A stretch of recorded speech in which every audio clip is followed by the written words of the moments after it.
There's a lot of ways in which you could expand learning through digital.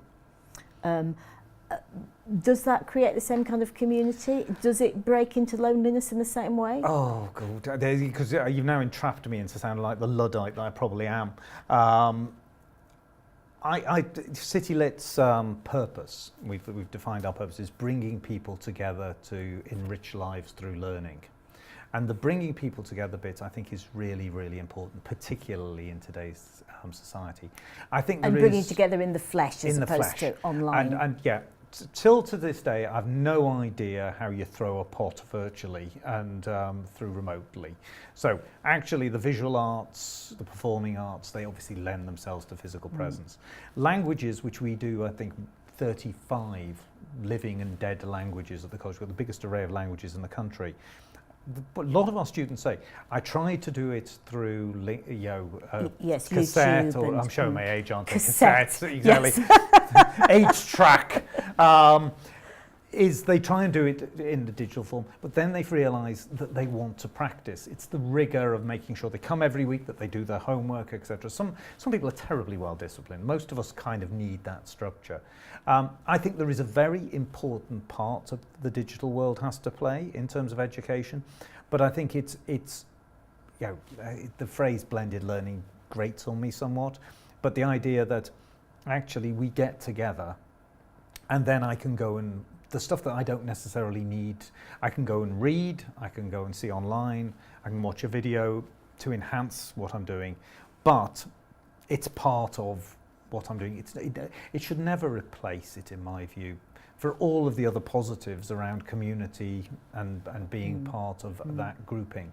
I also think literally getting up, going to a place that is different from where you are normally, that's actually important. That journey, that difference. I'm a great believer, and this goes back to my commercial education days. You'd often say, when I talk to clients, they'd say, "Oh, well, we could do it at the office, the training. It'll be cheaper. We can do it in the conference room on the 6th floor or whatever." And my answer was, yes, you'll get some results, but if you actually take people out their physically normal environments, it's proven that people learn in a different way. They open themselves up because the journey there is different from their regular journey.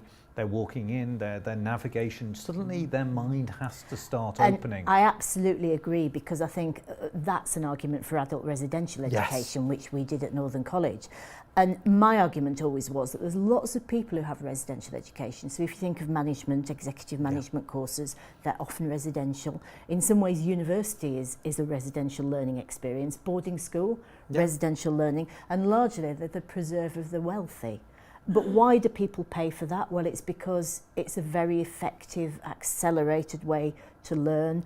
As you say, that being dislocated from your usual environment means that you're more open, I think, to new ideas. So I think adult residential education is really important in terms of removing people often from quite grim living situations and really putting them in a world where they're free from the constraints that gives and letting them learn. I couldn't agree more. You brought your team to Northern College, didn't you? We did, and we had a lovely time, but it was also very good. It wasn't just the normal place that we go, and you go home and you deal with the problems at home.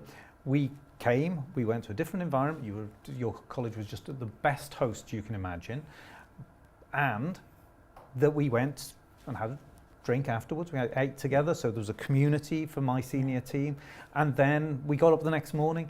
And I do believe there is something very important about learning, particularly when it's about self-reflection and self-development, the sleep on it thing.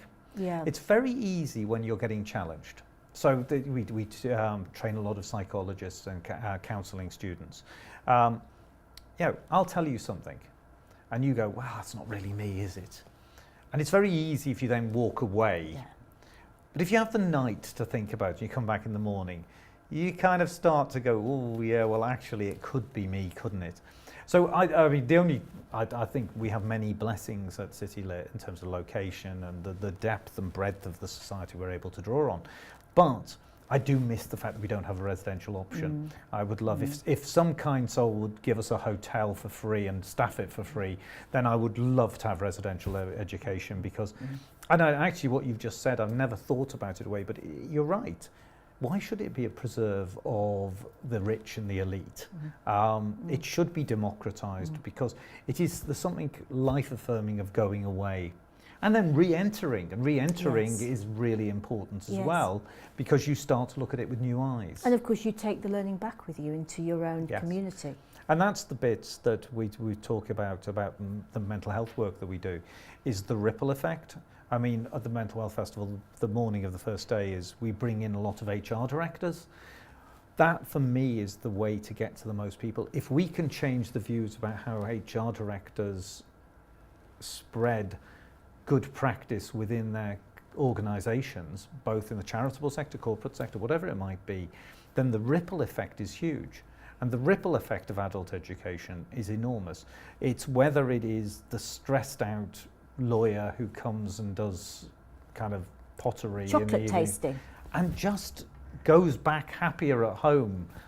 That's a good thing. So I'm sure their partner, their children and their dog are all a lot happier with a happier person in the house. So, and you don't want to trivialise it. There is a real danger. I mean, I don't think we'd have been able to have this conversation 10 years ago.